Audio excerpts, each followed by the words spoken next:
Good morning and welcome to the Finance and Administration Committee Special Work Session. This is work session number 2. It is 11 a.m. August 21st, 2023. First on the agenda is public comment. Each public comment should be 3 minutes in duration, and please direct all comments to the chair. Thank you.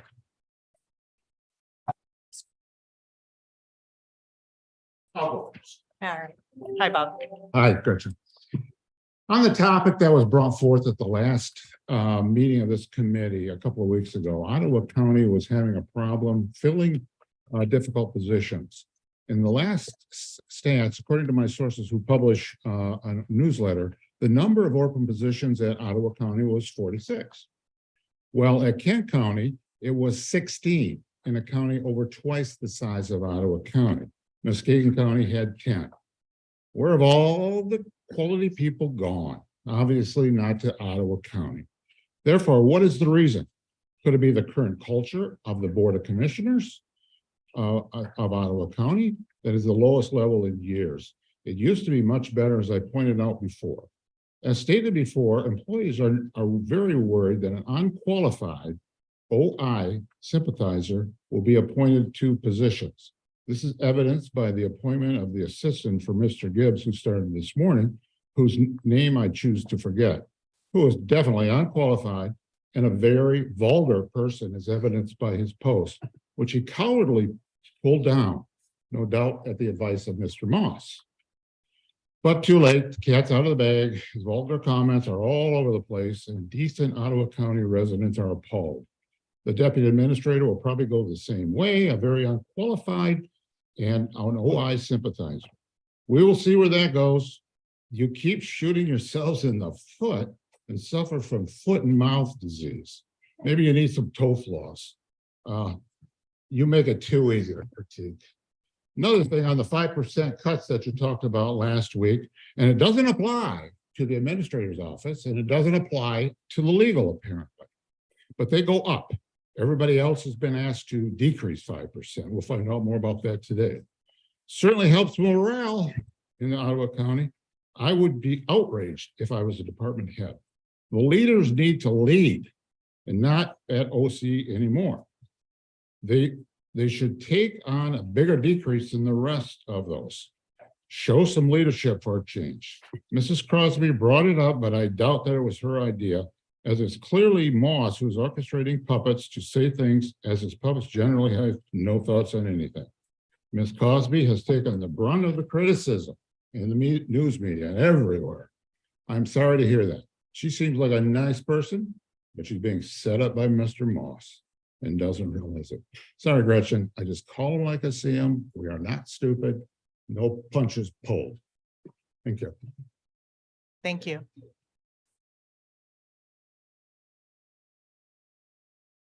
Any further public comment?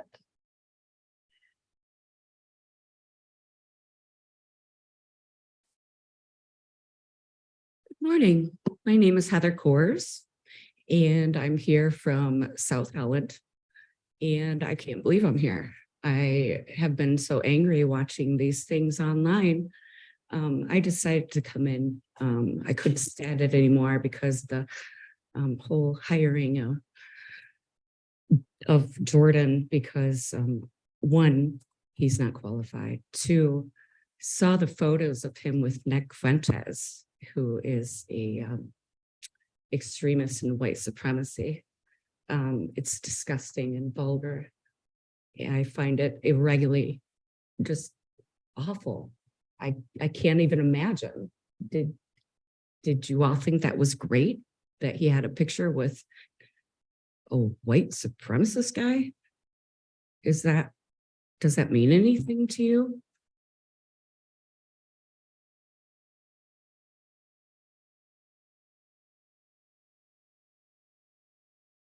That's what I figure. No answer, because that's all you guys do is remain quiet. It's hilarious.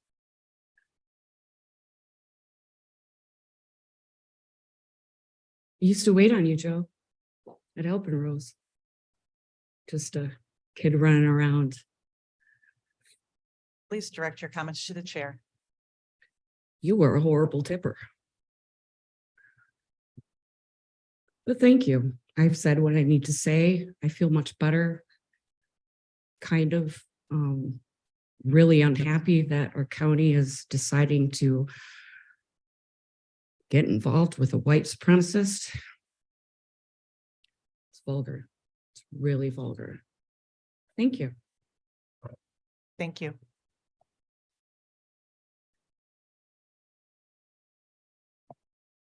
Are there further public comments?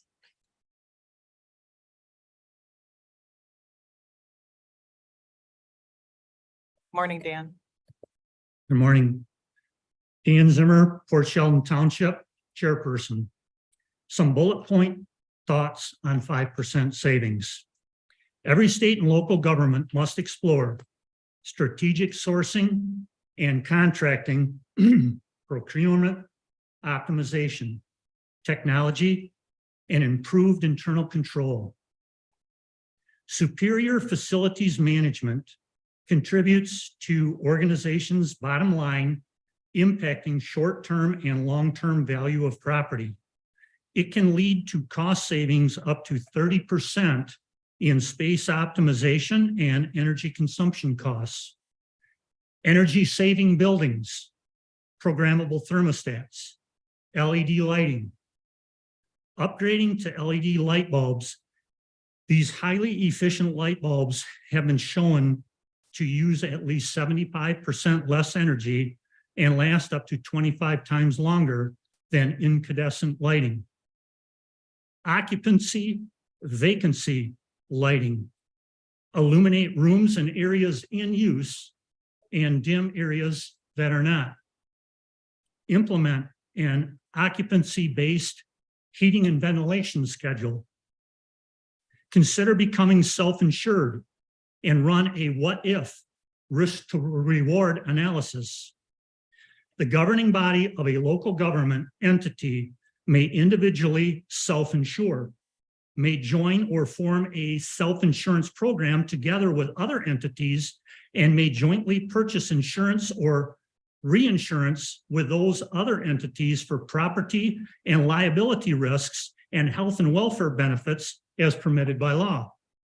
Consider a wellness, high-level wellness incentive health insurance structure to increase overall health and lower health insurance premiums.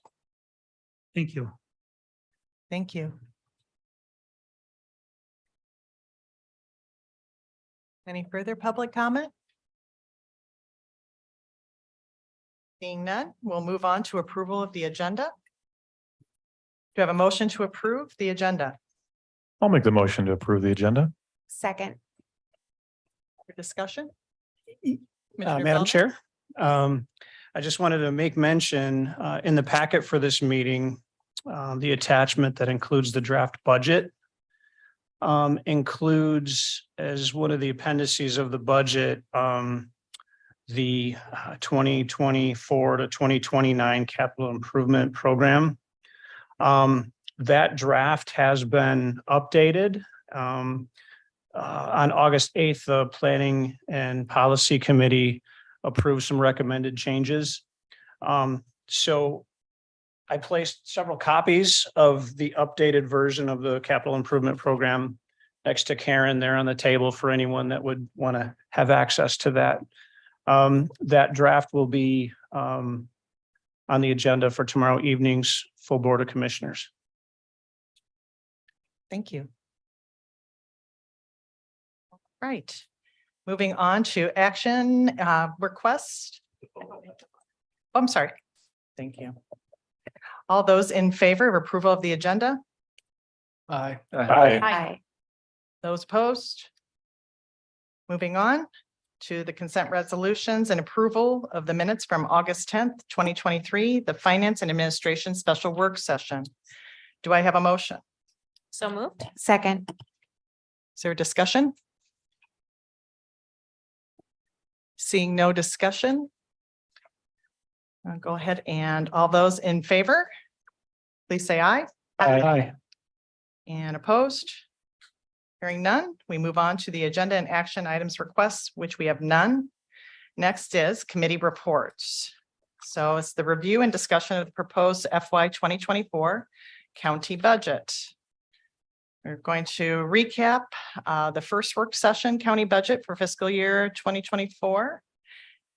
Get update on progress in each of these items. We'll take them kind of one at a time. And Administrator Gibbs, if you could help us out with this, or Karen. So first item was creation of a Veterans Department in Ottawa County. Do we have any updates as far as progress is concerned? Yes, Chair Cosby, thank you. I'd be happy to give a brief update on that. Some concerns were expressed among some of the commissioners that as great as the work that is being done right now with our Veterans Affairs folks, we do want to see what more can be done for our great veterans here in Ottawa County. And a comparison was done on the veterans efforts that are being done by neighboring counties, particularly Muskegon and Kent. And it was proposed that Ottawa County go ahead and establish a full Veterans Department that has an actual director of that department. Right now, we contract with several individuals to do that work, and they do very good work for us right now. But the idea was to have a director over those efforts, and that director would then proceed to do a study to analyze exactly what the situation is in Ottawa County and what possible courses of action could be taken to increase and improve the efforts that are being done. So we do have some numbers for those. I believe that may come up later to go ahead and establish that as an office with an actual director as the head of it to spearhead that initial effort to determine what we can do more on the veterans front. So that's where we are now. We have the numbers for that, and that will be part of what is deliberated. Thank you. Madam Chair, Yes, could Commissioner I Bergman. respond to that? So over the weekend, I talked to folks that are from the VFWs from the Holland and Grand Haven area, the east side of, or the west side of the county, the VFWs and the Legions. And from their perspectives, all needs are being met. So they questioned why the county would need to be any more involved in terms of some of those needs when they are already being met. So how would you respond to that? Sure. I'll give a response and then ask maybe a couple of the commissioners who have been involved in the research on this to respond as well. But my understanding is that when you look at the services that are offered here in Ottawa County compared to those that are offered in neighboring counties, there actually is a significant gap there. And so the idea is to analyze exactly what the nature of that gap is and what more we can be doing that is not happening right now. Commissioner Rhodey, if I may very kindly ask if you have any additional information on what you found in your research. Sure. So some of what we found is that some of the needs of our veterans are actually being met by Kent County and Muskegon County. They're being diverted from Ottawa to the other counties to meet some of the needs that we're statutorily required to meet. And so for one thing, we should be responsible to take care of our own people and not rely on other counties to do that. On top of that, as we know that there are some mental health needs that our veterans have, and I think we can do a better job with things like counseling services. Our veterans are being referred to Kent County for counseling services. We are not providing that here. And so there are also, a number of other things that Muskegon and Kent both are providing that we're not. And so while we might be minimally meeting statutory requirements, we can do a better job. This is part of our population that is important to us, and we can do a much better job of meeting their needs. There have been a number of individuals who are concerned about the level of services, and so I hear you that there may be some people who are satisfied, but I can tell you there are also people who are not satisfied, and we can do better. Any more discussion? I I would have Commissioner a question.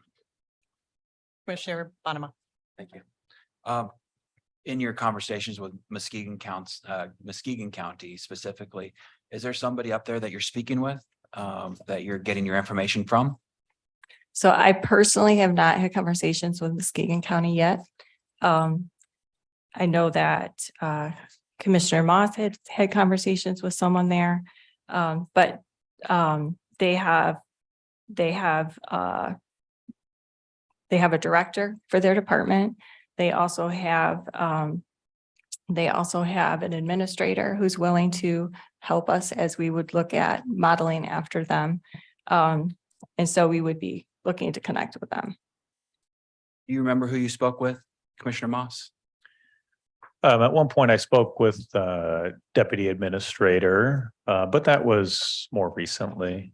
Okay. Yeah. But I was very interested in this conversation because I've got family that serve and was wondering where we're dropping the ball, if we're dropping the ball, because I want to address that, of course. So I drove up there and met with the director of Muskegon County Veterans Affairs on Friday and spent some time with them. And they had said that they had not met with anybody or heard from anybody from Ottawa County in 3 years, I think is the time frame. And that they do, like you said, have people from Ottawa County, veterans from Ottawa County, walk in through the door to ask them for specific services, but that they are forbidden from providing those services because those are Muskegon County tax dollars. And those are millage dollars that are paid to take care of Muskegon veterans. So from my understanding is they can't provide any services to Ottawa County veterans. So I'm not sure where that was coming from, that they're shouldering the burden that we should be shouldering, but they've not been doing that. They do have a food pantry, and they make sure that nobody gets turned away with an empty stomach, and they do that, but they can't actually sign anybody up for services and spend Muskegon tax dollars on that. Well, our staff here in Ottawa County have told us they are referring our people who live in Grand Haven to Muskegon for services. And there's actually a veteran on Muskegon's video promoting their services who lives in Grand Haven. So I think some of that crossover is happening. And that's very good to know that they're not supposed to, and all the more reason why we should be taking responsibility for our own people then. So I found Mark, who's the director up there, to be a wealth of information, but I think it'd make a lot of sense for commissioners to take the time to go sit down with Mark and then invite Mark to come to the lectern here and speak to us about what they're doing. Because questions like, if you could set up the department all over again, what would you do differently? Right? Those are questions that I think would be really valuable to ask the people who are doing it. And I think creating a whole Wasn't department that what with we a director. discussed? I think we did discuss that we were going to actually take best practices from Muskegon County as well as Kent County, help Right. meet the needs of our veterans in this community. And it's interesting to me, Commissioner Berkman, because I did have an opportunity to speak with a couple of my constituents that were veterans. And one statement really rang true in my head, or it actually made me think about what we were providing. They said, this time, Gretchen, are we going to do something more than bury people at our VA or with our veteran services here in the county? So that is concerning. They want more comprehensive services from my perspective, from my constituents' perspective. It's very interesting because the responses that I got were totally different than that. Yeah, I'd be happy to give names too. Commissioner Moss. So I guess I would add maybe a reminder that part of the idea was bringing in a director who could perform an assessment, a more comprehensive assessment. And if there has been maybe some sort of slight breakdown in communication between other counties or things like that, that would ideally be part of that process and rebuilding connections and relationships, optimizing, the services that are provided in Ottawa County. And as a director, hopefully is eventually hired, then they can go through that process. Be great. Just to follow up on that, we have a significant increase in money that's coming to Ottawa County to serve our veterans already without the director position being created. And so some of the basic math that we broke down with Mark, the director up there, Navy vet, been doing it a long time, was that their annual budget is in that $450,000 range, of which only about 100,000 of that 450 is spent providing actual services. The rest is infrastructure like paying rent to Baker College or paying salaries of people to be there to office, 5 days a week or more. So is this the highest and best use of tax dollars when more of it's going to pay for people to man desks versus actual services? I think that these are the types of questions that we should be asking other counties about how they're using the dollars to get more to the actual veterans and their families than just creating more jobs for people to sit in cubicles. So that's where I'm coming from, that if we're going to do this, let's do it efficiently. And it doesn't necessarily mean that we have to have a brand new department in our county offices here and incur all of those expenses.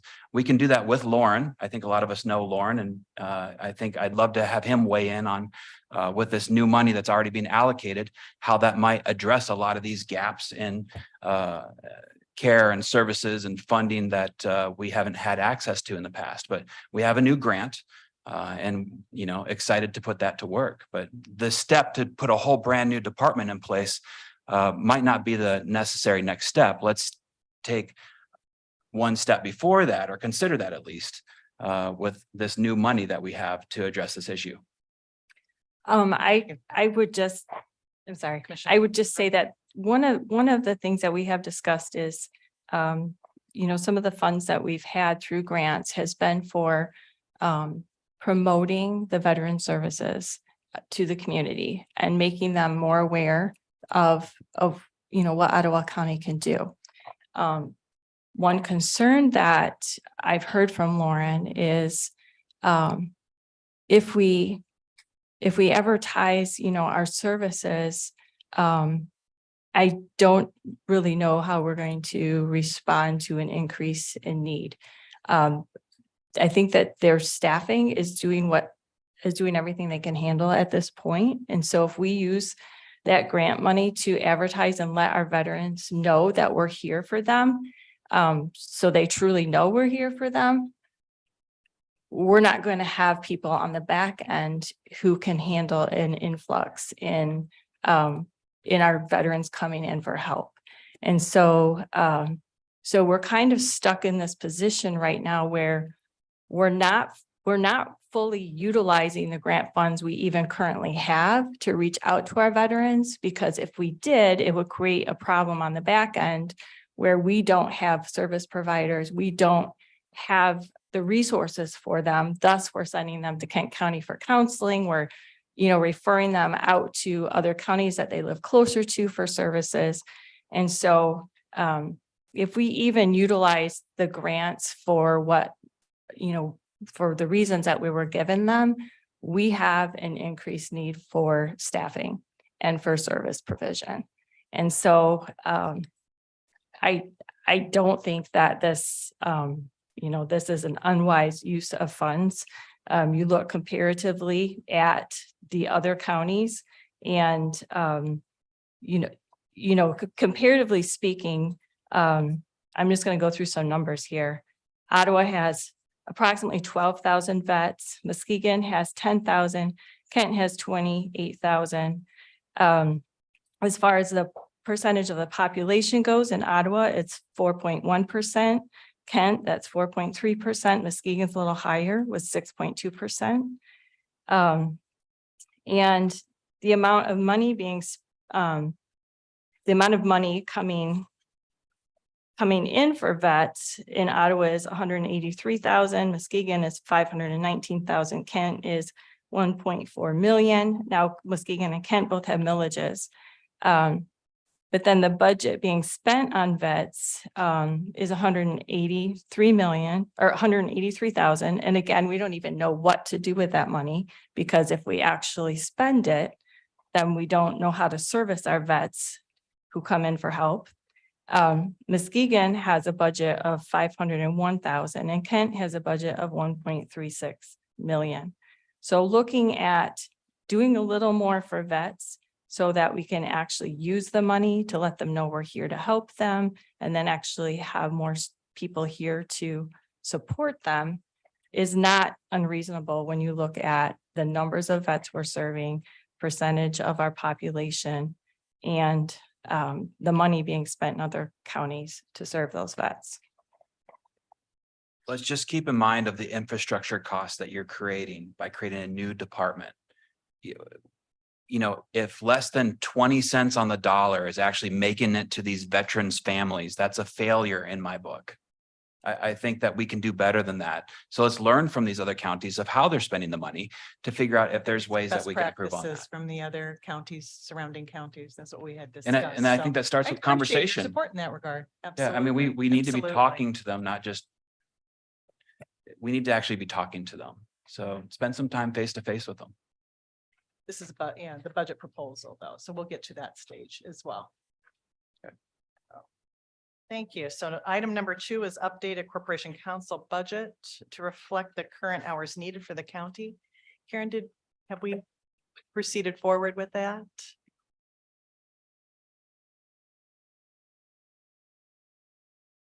Yes, based on the first meeting, my understanding was we were going to add 55,000 to the contracted services line of corporation council. Thank you very much. All right, and then the next discussion item was current grant funds in the county that we are receiving. Want to make sure that we're guarding the protective health information when agreeing to participate in the grant funding. And also, we're going to be taking steps to remove grant funds for programs that are ending or no longer relevant. And that was my item. Is there any other discussion regarding grant funding? All right, and then county building usage. I don't know if Blake is here. It was how efficiently are they being used? Are there ways that we can use these buildings differently? Appreciated Mr. Zimmer's comments this morning.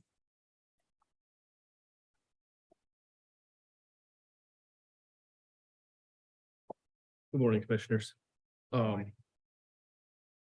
As far as the space that our buildings and how they're being used. It's. Yes, we can use them more efficiently based on. What the workplace has done since 2020. We have remote work available. Some departments take advantage of that. But with that, we also have longstanding traditions within certain areas. So it's really going to be a culture type change to get people on board with this. We can go through and put in best practices. But it'll be up to the people to welcome those as we go through. But yes, in regards to the gentleman's comments, we do have building controls. We do have our thermostats are all monitored. We're working through the LED conversion. We had a consultant, Matrix Consultants, that was here slightly before I was. And it was about a 17-year payback on switching our buildings over to LED. So yes, it would save us money on some regards, but in 17 years, we would actually start appreciating that. So we have to decide, is it something we want to do? Are there grants out there that we can go for?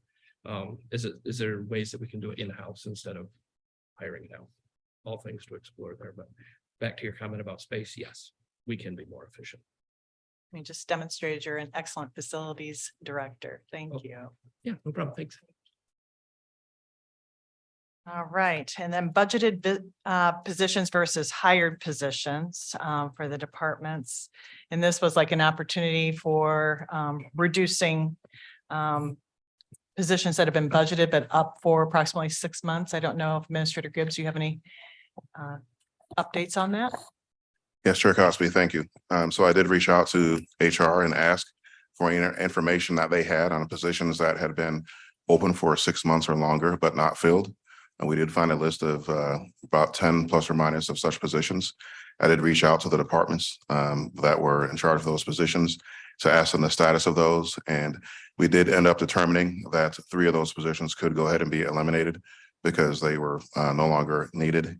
The remaining positions, there were a few which actually were filled, but it was not reflected in the system yet. So we're not able to do anything with those.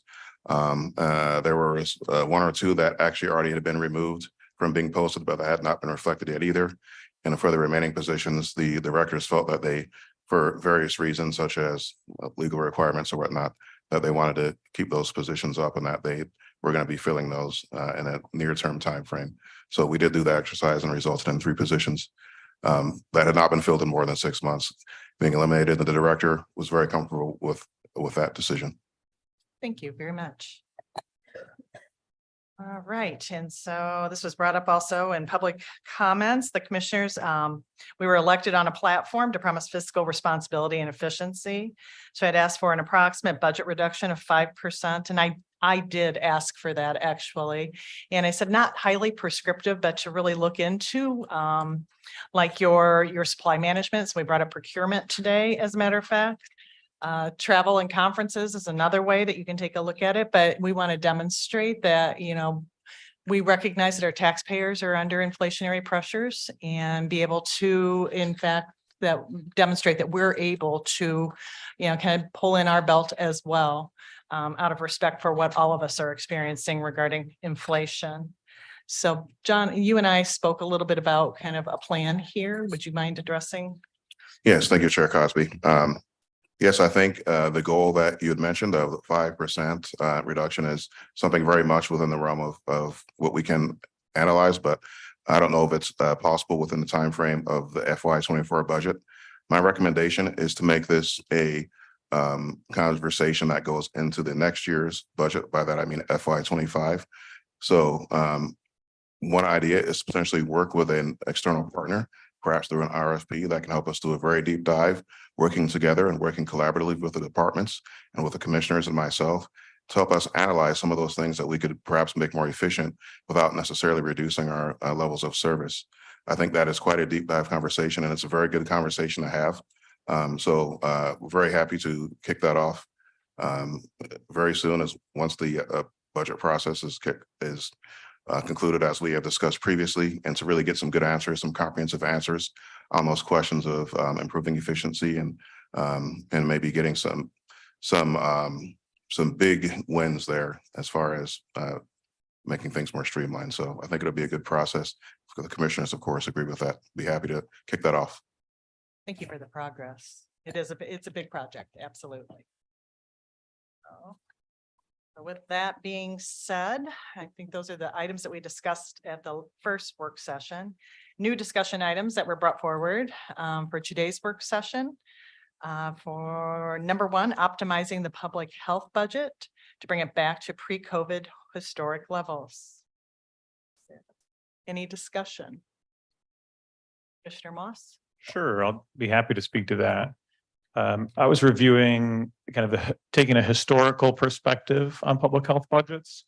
And if you look back towards 2009 through 2019, that kind of area, you see public health, at least general fund allocations, much closer to, you know, $2.5–3 million, somewhere in that range, maybe a little more than that. And then you also see a fair number of grants that also add to the public health budget.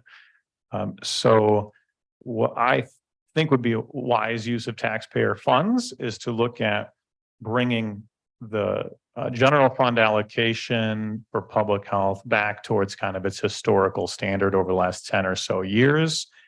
It looks like when the pandemic started, there was a significant increases in public health as they responded to the pandemic.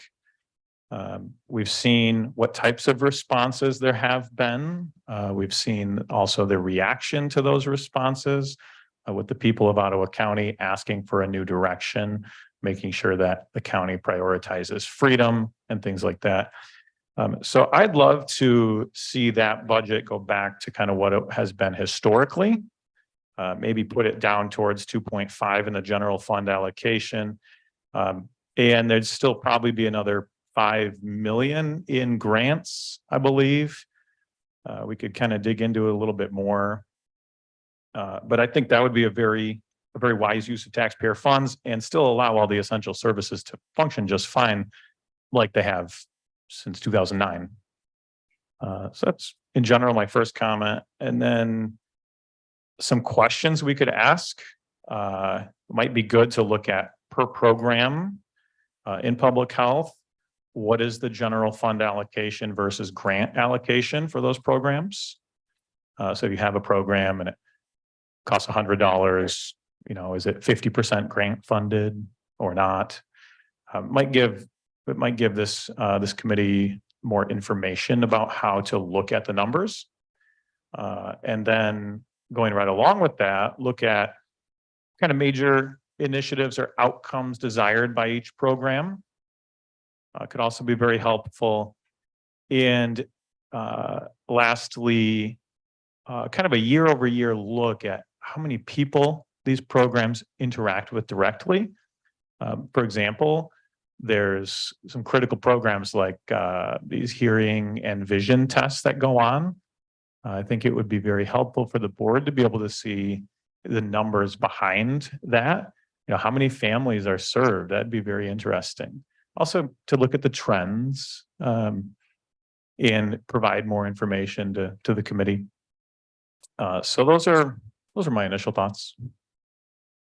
I would also like to know about new work as well.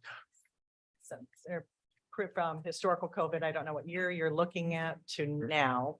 Was there new work that was brought in? That's a good one. Yeah. Yes. Commissioner Zylstra? Yeah, thank you. Appreciate that. So my understanding of the general fund contribution to health is that 2007, our contribution was around 5 million. Chairman Moss is talking about rolling that back to half of 2007 levels. I got that correct? Could I respond to that? Yeah, definitely. Sure. I'm definitely asking you for sure. Commissioner Moss? I'll repeat what I said. When you look at the general fund allocation from about 2009 through 2019, 2020, historically, that allocation has been somewhere around 2.5, maybe 3 million, a little bit more than 3 million, just general fund, not grants and other intergovernmental amounts. But if we were to look at how the county historically has been serving taxpayers, we can look at that 10-year period before the government response to the pandemic, and we can see what that trend has been for that 10-year period. So looking at 2009 to 2019, something like that. And we can be very confident that public health has performed the essential services that are needed. And we can look at getting that budget back in line with what it has been historically, now that we're past the COVID response. And it does look like that was the peak in 2007, but it has kind of trended more around the $3 million range. Mhm. Commissioner Zylstra? Yes, thank you. Appreciate that.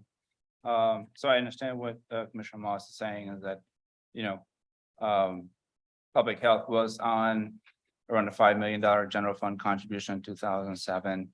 There was a trough 2010 to 2019 where they went down substantially from 5 million to 3 million. During that period, obviously we had inflationary pressures, maybe not as much as the last 2-3 years. But we definitely had population increases. When I look at our general fund contributions for operations over the last 20 years, we go back to 2001, $4 million was our general fund contribution to public health. And if we're talking about 2.5, we're talking roughly a 30% reduction from 2001 levels. And that's, not talking about inflation since 2001. That's not talking about population increase since 2001. So frankly, I don't see how in any responsible scenario you reduce public health budget to 30% below 2001 levels, especially when you consider those are raw numbers. That is not accounting for population increase, and that's not, accounting for inflation along the way. That's why it's important to know kind of the volumes of persons we're seeing here at the county, what that increases look like, because I appreciate it says 50,000 increase, 50,000 people have moved to Ottawa County in that time frame, but how many does the health department actually serve? But I am curious about new work also, Commissioner Zylstra. Commissioner Moss? Yeah, just one other follow-up to that. I'm not looking at the 2001 year. I'm actually looking at 2009, 2010, 2011, 2012, 2013, 2014, 2015, 2016, 2017, 2018, and 2019. More recent history than 2001. And looking at that, 10-year period at the more recent numbers, I wasn't going back all the way to 2001. Right, no, may I respond to that, Madam Chair? Commissioner Zylstra? Yeah, definitely. I mean, I understand what you're saying. What I'm looking at is a graph that, if we take 2001 as a base level, obviously, there's a historical underfunding of the public health department over the course of this time. And to say, basically a $4 million contribution in 2001, through the 2010s, you're looking about a $3 million. I look at that as, an underfunding during that whole 20-year process. And to say, let's go back to a 30% cut, versus a 20-year ago contribution. Again, I just can't see how that's, at all a responsible move, considering inflation, considering population growth, considering increased needs of our population. Growth since 2008. Again, that's why volumes are really important, what work we're actually doing at the health department. I think it's really relevant information to say whether or not it's irresponsible or in fact prudent and efficient. Okay. Commissioner Rhodey? Yes, I appreciate Commissioner Zylstra's attempts to reframe this conversation, but when you take a look at public health funding, again, from 2008 all the way through 2020, it stays in a relatively similar range. And during that time frame, our health department was creating plan of organizations. They were outlining how they were meeting the statutory requirements of the state of Michigan, of state law, to meet the needs of this community. And I dare say they probably were not writing in those reports, we're not meeting state law standards, we're not meeting the needs of this community. I'm pretty sure if we go back and look at those plans of organization, they were providing an outline of the ways in which they were meeting the needs of the community over that 10-year period. Okay. And so I don't think it's unreasonable for us to take a look at what were we doing over a 10-year period that was quite recent, prior to the COVID pandemic coming in, which, as we all know, had great implications on the function of the public health department. And so I think it's very reasonable to take a look at what kinds of levels of service were we providing. And so then what would be reasonable right now for us to go back, because we know during this time period, we're confident that our health department was meeting those statutory requirements. They did have plans of organization in place, and they were working to meet the needs of the community. Madam Chair. Yeah, Commissioner Zylstra? Even granting that argument, we're talking about 2008, we're talking about inflation, we're talking about a population increase since then. So even if you suppose that in 2008, we were serving our population adequately, you still have to account for inflation. You still have to account for population difference since that time. And to just say 2008, we were funding it at a $3 million level, and we're going to cut that back by $500,000. And that's in raw numbers, again, not adjusted for population. Again, I don't see the need for it. I mean, we've talked about the revenue growth in Ottawa County over the last 10, 15 years. We talked about, making sure that we're meeting the needs of Ottawa County residents. And I just don't see how going to a $2.5 million general fund contribution at all meets those needs. Further discussion, Commissioner Rhodey? Yeah, I would just say, I think that it's important for us to look at more recent years. So 2018, 2019, 2020. And there's a dip in 2020 because we know, probably some services did decrease due to, a change in focus. But when you look at 2017, 2018, 2019, where were we at?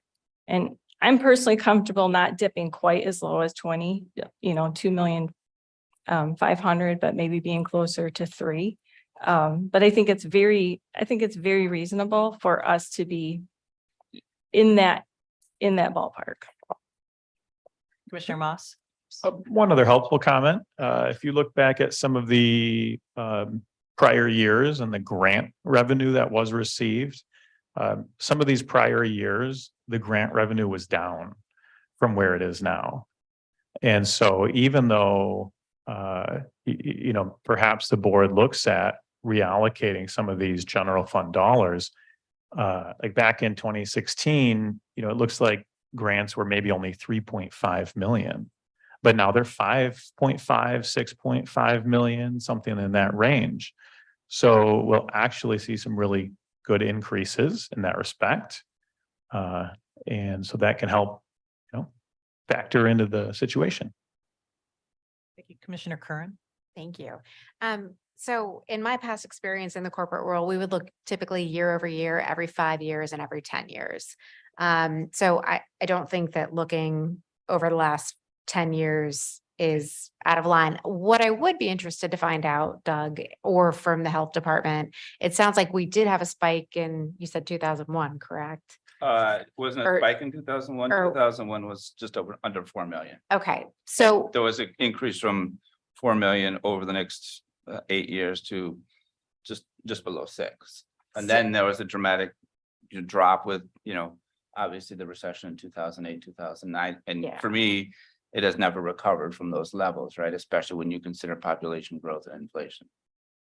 So I would say, I mean, in my head, I would want to find out what created kind of that spike or why the budget went up so much. Just like when in 2020, when we had COVID, there was a spike and we know why. We don't know why or what happened there. So I would probably be a good question to ask the health department to find out why that is.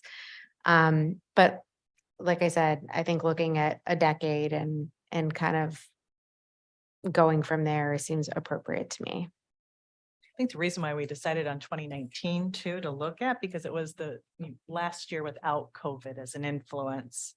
So again, just looking at new work that's come in since 2019, the volumes of people we are serving here in the community, and we can do that by program. And I'm not opposed to going in, looking back 10 years. I'm looking at it right now, because this actually the highest level of funding was in 2007 and 8, and then it came back down. So was there something like a COVID that might have been the reason for that increase? And it came back down. It was adjusted in 2009. Yeah, it's definitely worth asking the question to kind of find out what Absolutely. happened there. Yeah. Absolutely. Commissioner Zotwell, can I get? No, go Commissioner ahead. Belknap? Go ahead, Raj. Just part of the conversation too, during whatever time frame we want to look at. It's also important to look at results. We have our annual reports that each of the departments put out. I know, there's initiatives that kind of measure where we stand against our peers in other counties. I would just encourage to have outcomes as part of this sort of, deeper dive. Are you thinking outcomes by program? Is that what you were thinking? Or even where does Ottawa County stand, compared to its peers? Yeah. Commissioner Zosser. Right, so I appreciate what you're saying about, going back to 2019 levels.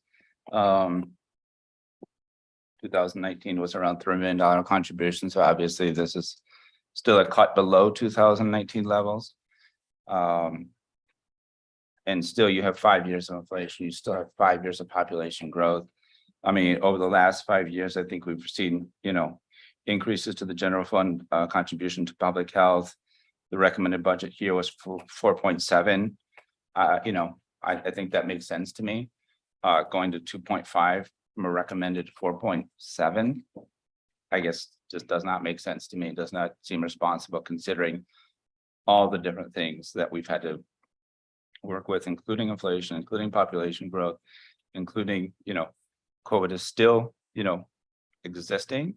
And Just get- because, we're out of the main, brunt of it does not mean the health department's not working around that issue. So there's still a lot of operational issues as well as, inflation, as well as population growth. Right. And so if we look at new work that's occurred from 2019 till now, excluding COVID, volumes of persons being served by the health department by program.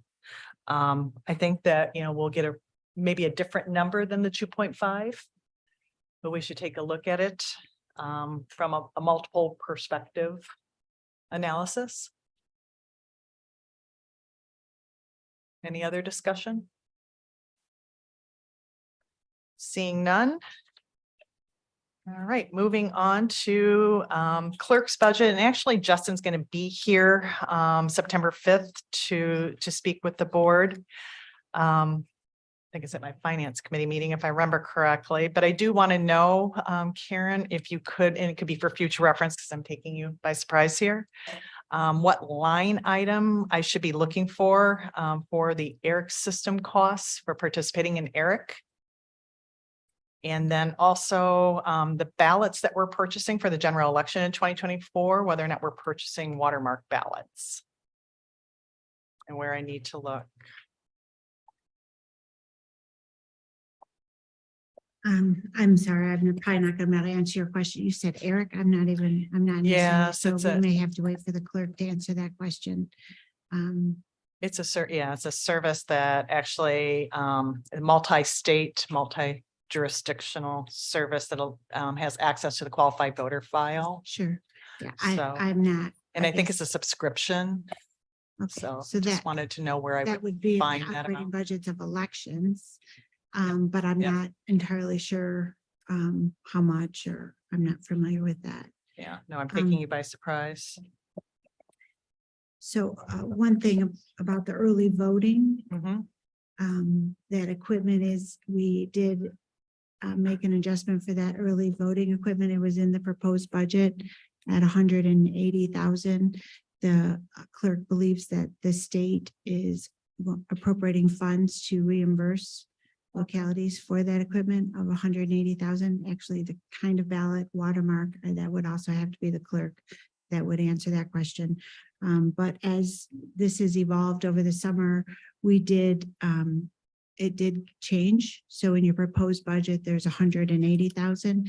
We've been working with Justin, and that we'd like to adjust that to 202. Being reimbursed by the state. So a $22,000 change. Therefore, the early voting equipment, the capital investment would be 202,000, and the state revenue to a grant would be 202,000 as well. So I know that Justin is going to bring that up when he has the opportunity, but. Sounds like good news. Okay. Yes. Thank you. I think that's it. And then the other item that was brought forward was review of county memberships. Anybody want to have discussion? Commissioner Rhodey? Sure. So, so we have talked about the need to review some of the memberships that our county has. And part of that, maybe will come up a little bit more as we work through the strategic planning process, but there is some cost associated with memberships, which, compared to other things in the budget is not huge, but just putting out there that something we'll need to be looking at going forward is memberships.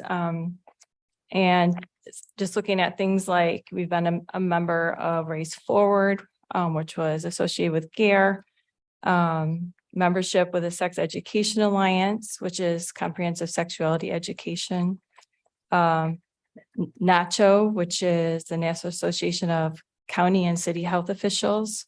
MELF, the Michigan Association of Local Public Health, MPHI.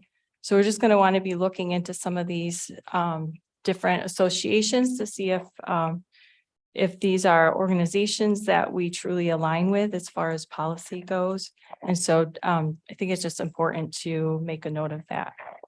again, probably less of a budgetary large impact and more of a vision going forward. Thank you. Any further discussion? Those were all the items that I had for today's work session. The next meeting will be for the budget, a public hearing that'll be conducted the same time as our Board of Commissioners meeting on September 12th.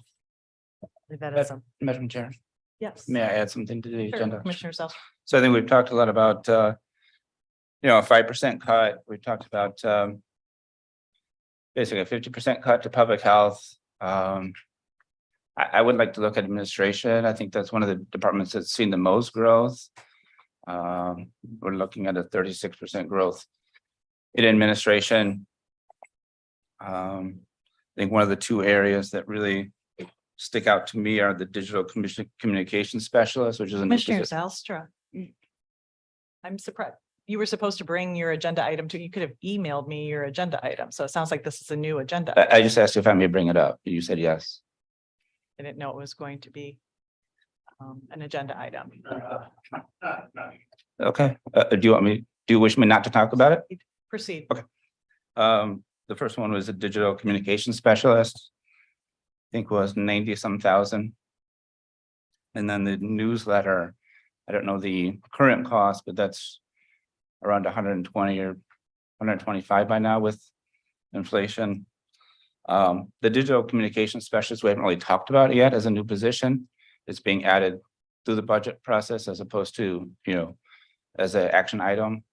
If we can have some discussion around that Are you first. referencing the change in position or title? I believe it's a digital communication specialist is a new position, correct? That's right, yes. Yes, I wonder if we can get some information on that.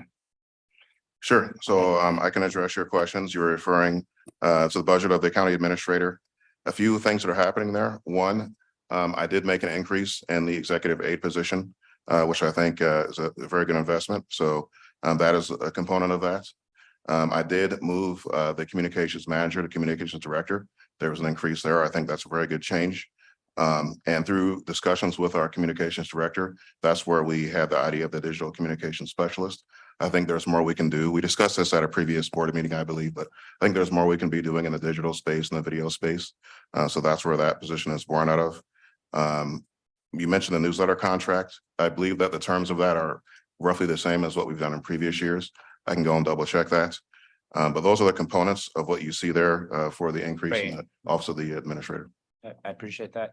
And Madam Chair, just some comments. I mean, if we can get,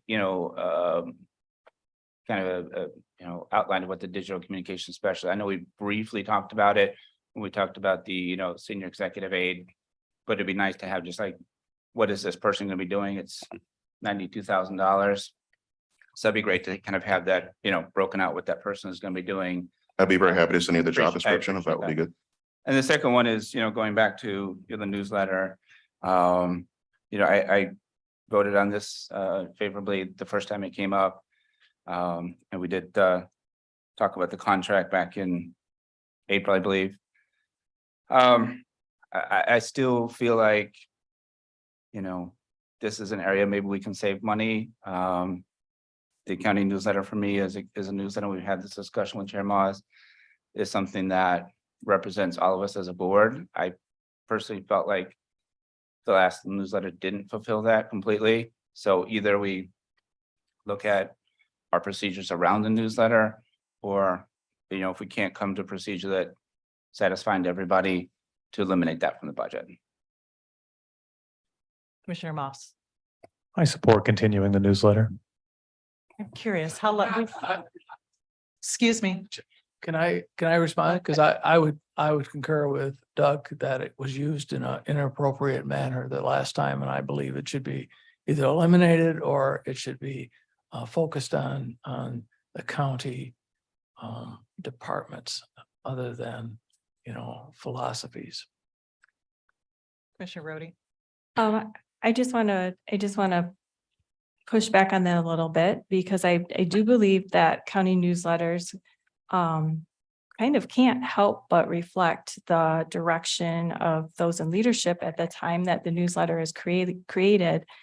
And looking back to the newsletters that came out from the prior board, they in fact were quite offensive to a number of people in the community because they were reflective of the views of the leadership of the prior board and the leadership going on in the county. And it perhaps wasn't appreciated in the same way that you appreciated it.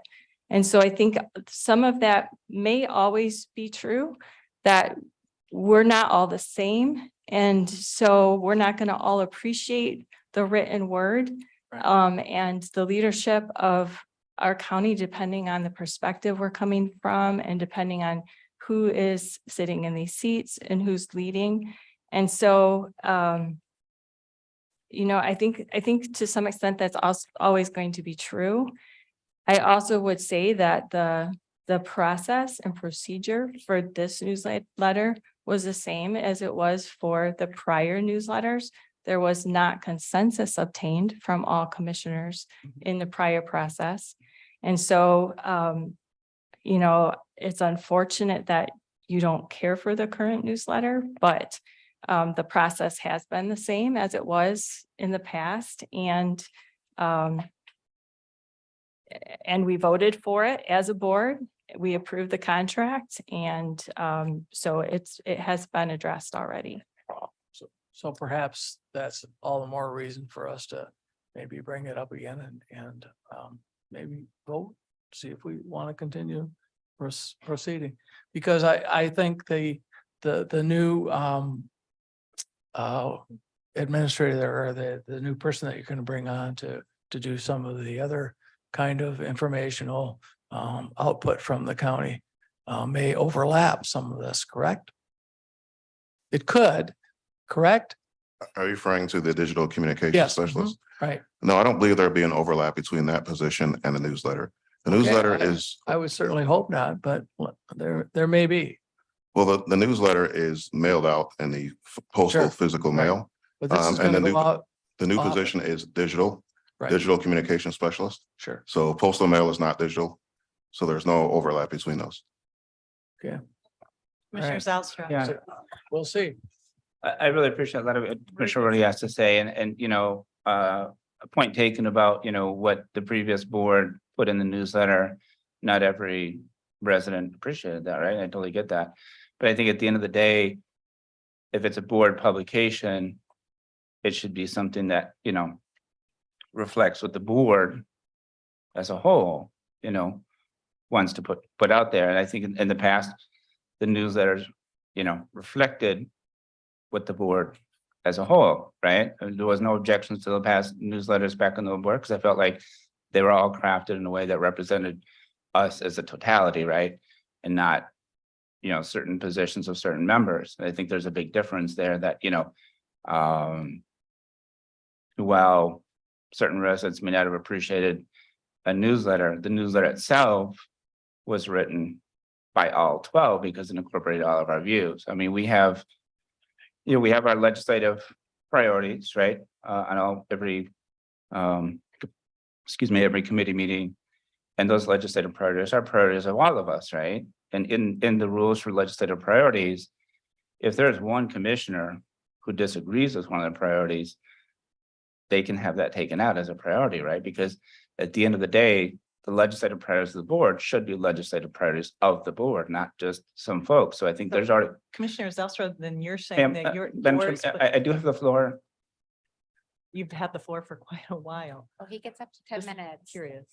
He gets I up to do 10 have- minutes, Go ahead. according to Robert's rules. Yeah. Thank you. I appreciate that. Yeah. I mean, we do have a process already in place with legislative and, you know, priorities that if one or more of us disagree with one of the priorities, we can have that taken out as a priority. I think that's a good model for the newsletter. That if we were to send a draft copy around and say, oh, y'all good with this? Oh, I'm not in favor of this because it doesn't represent, you know, what I would like to put out to residents, right? I mean, this is a substantial investment. I'm not sure with, you know, inflation, it's 120,000 by now. But I do think it makes sense to make sure that it is a publication of all of us.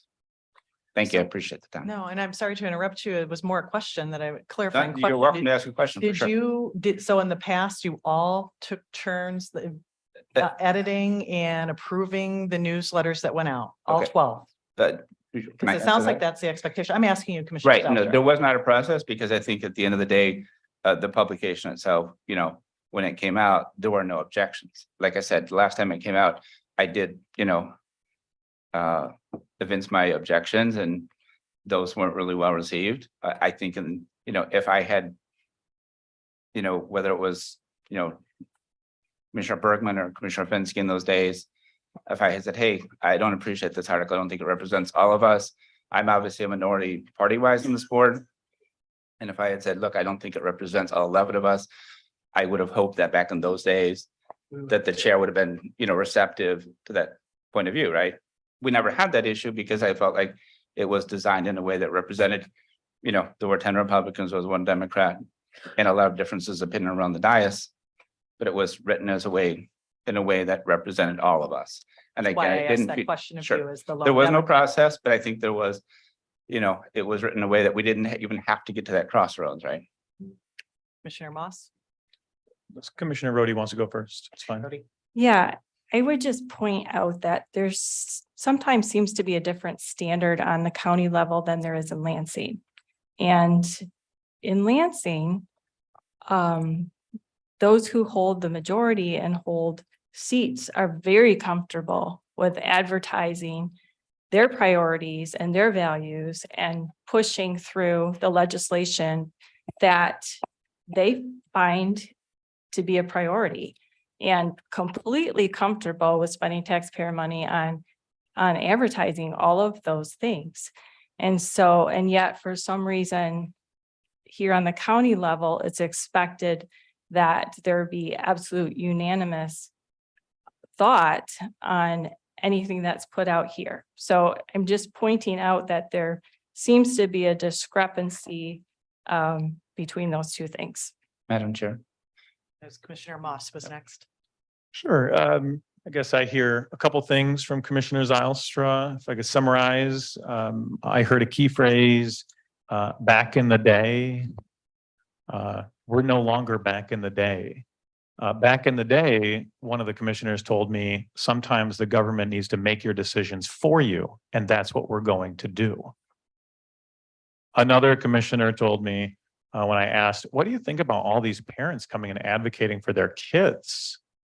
He said, and I quote, "It's a blip." We're not back in the old days, so that's the way it goes. But also what I hear is that Commissioner Zylstra would kind of like to create a new process where commissioners have veto power. That's not how a board operates. We do not operate where one commissioner vetoes something down because they have a personal policy difference or a preference. We operate as a board. And the board does ironically not put together this newsletter that we're discussing. Administration does. I believe the communications director is involved with the process. So continuing with that, I think will serve the residents of Ottawa County very well. Commissioner Yeah, Zalstra. I'd like to respond to a couple of those points. You know, and I appreciate what you say, Commissioner Rhodey. I mean, I'm not in Lansing, I'm not a state representative. I don't know what goes on, what's a caucus publication, what's a state of Michigan publication. All I know is that I'm an Ottawa County Commissioner, right? And my job as an Ottawa County Commissioner is to represent my constituents in the city of Holland and do the best to represent city of the kind of, you know, Ottawa County residents as a whole. So, you know, what happens in Lansing, I don't know how they do the publications. All I know is this was a publication that we had voted on, that we supported, and I want to continue to support it going forward. You know, like Commissioner Moss said, yes, there's no such thing as veto power. I understand majority. I understand 6 votes. But again, going back to the model of our legislative priorities, we promote that as the legislative priorities of the board. And my understanding of the newsletter is that a newsletter that is supported by the board and is of the board. Further discussion? Seeing none. All right, we're going to move back to public comments. Again, this is your opportunity to come up. 3 minutes. Please direct your comments to the chair. And good afternoon, Dan. My name is David. Dave, sorry. Barnowski. I vote in Port Sheldon Township, and the Yeah. difference between the last publication by the county and this one is it was put out by a professional administrator and not a partisan one. You seem to be run by 2 commissioners who rule over 6 commissioners and who crap on all the other commissioners if they don't fall in line. That's what it looks like from out here. If you hire someone to organize a veterans department, and I speak as a veteran, do they have the initials KMK? We've just been hearing rumors.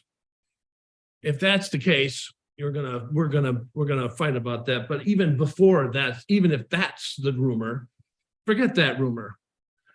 What you should first do is go to a professionals. Paul Sachs was sitting back there. Don't hire someone to see if they need to have a job. Go to Paul Sachs and have him see what you need to have for a professional veterans department before you go hire somebody to see if they're going to decide if they need to stay employed. That's what a professional legislative body might do instead of you people who pull things out of your butts and just throw it out on the table and see if everybody likes it.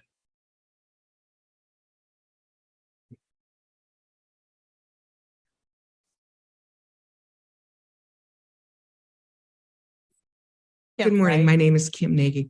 I would, Madam Chair, I would appreciate an understanding of what the statutory requirements are for providing services for veterans at the county level.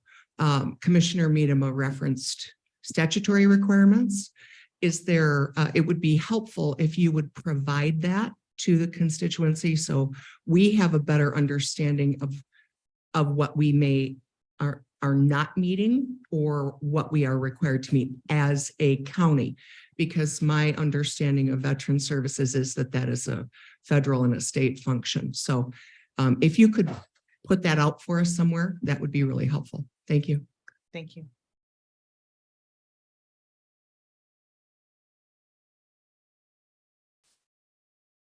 Adria Hill, Holland Township. As you guys are potentially discussing budget cuts to the proposed health department budget, one important factor that you have not yet brought up is how those cuts will impact the services that the county is providing. So in future discussions, as you're talking through increasing costs or decreasing costs, I would love to know, how is that impacting me, my fellow residents out here, so that we know what services might be cut as a result of that. That will enable us to better understand if we can support or not support those proposed cuts or increases. Thank you. Thank you.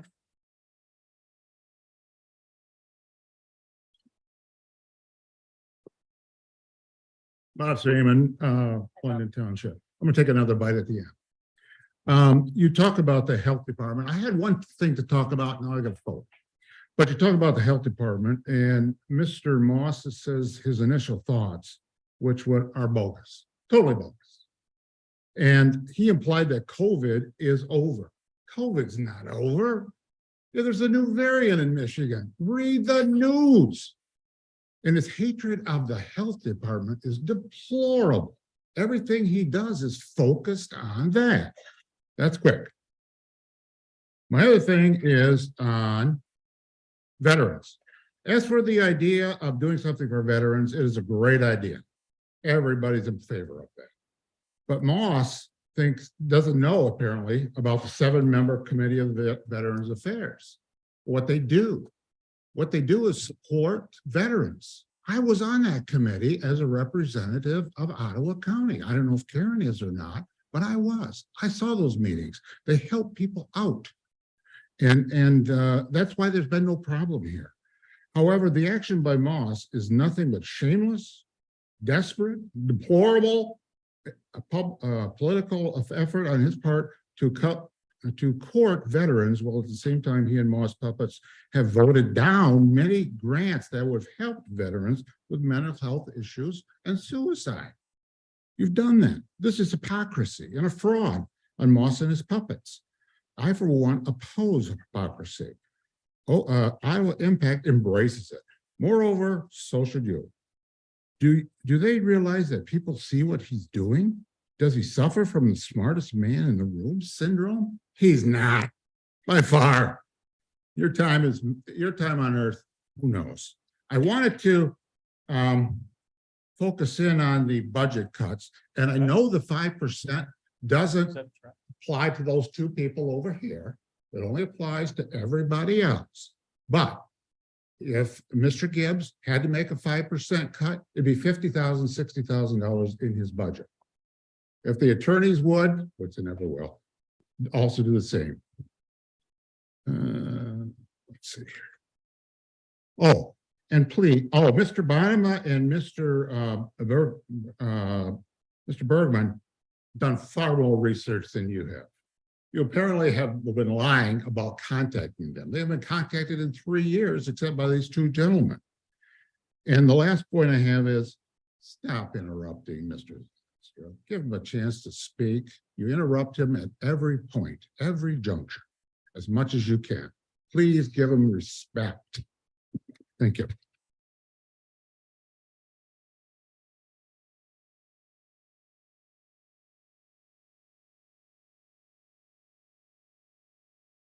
Afternoon, Lori Grassman, Robinson Township.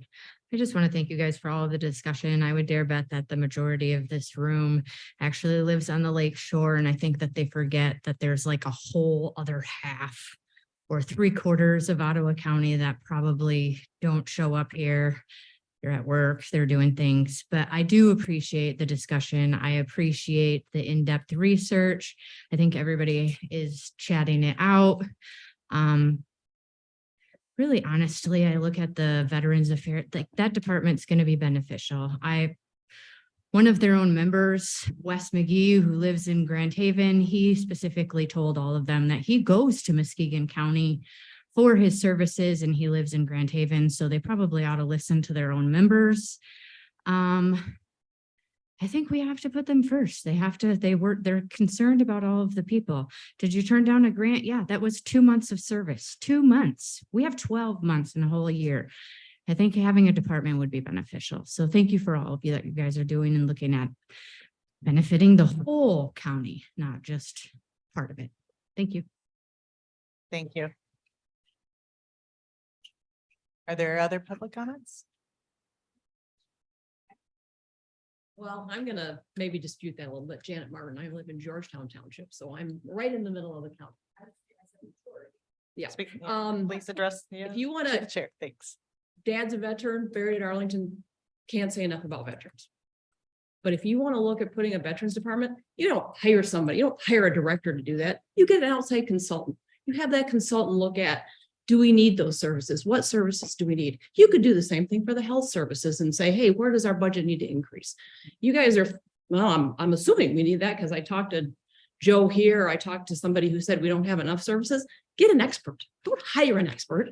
Get an expert to tell you if you need to hire somebody or not. And then I would agree. The second thing I would agree on, if you need to cut 5% of your budget, you need to look at the chief administrator's budget. You're going to give them 34%, 37%. That doesn't make any sense. It's got to be equitable across the board. That's all anybody's asking.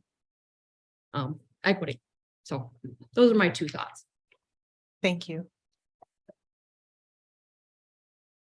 Any further public comment?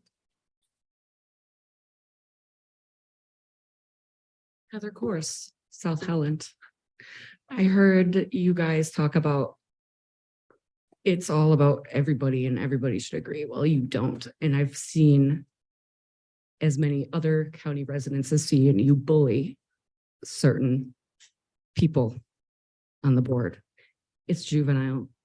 And if you're really concerned about the county, why would you cut the health department. Oh, yeah. You're mad because you had to watch your own kids during the pandemic.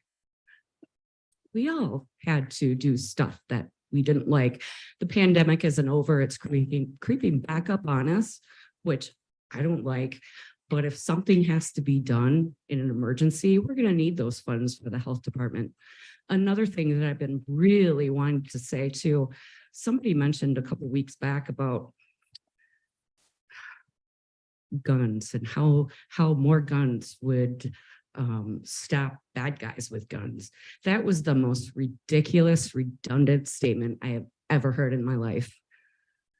If you study these things, more guns do not help. And the sanctuary thing really bothers me. Did y'all ask constituents if they wanted that? Like all of them? I didn't get anything in my mailbox about it. Did you ask kids how they like to do school shooting drills, active shooter drills at school? Did you ask them? Thank you. Thank you. Any further public comments? Going once? Ah,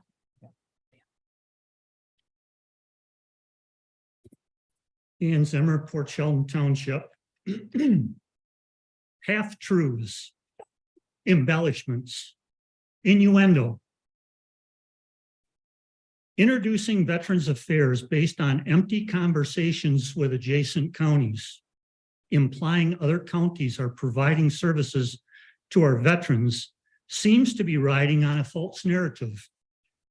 Commissioner Bonema provided evidence of contradicting storylines.